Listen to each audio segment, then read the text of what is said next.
সে খুব খুশি হলো। হা হা হা হা হা, এই পুকুরে কত মাছ আছে। এবার আমি কদিনের জন্য অনেক খাবার পেলাম। হা হা হা হা।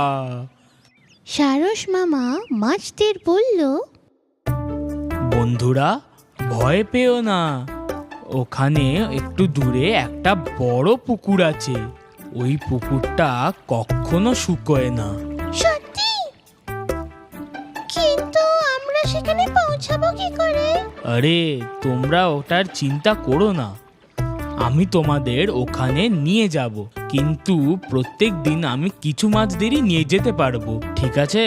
মাছেরা সারস মামার কথায় বিশ্বাস করে নিল। প্রত্যেক দিন সারস মামা মাছদের দূরে নিয়ে যেত।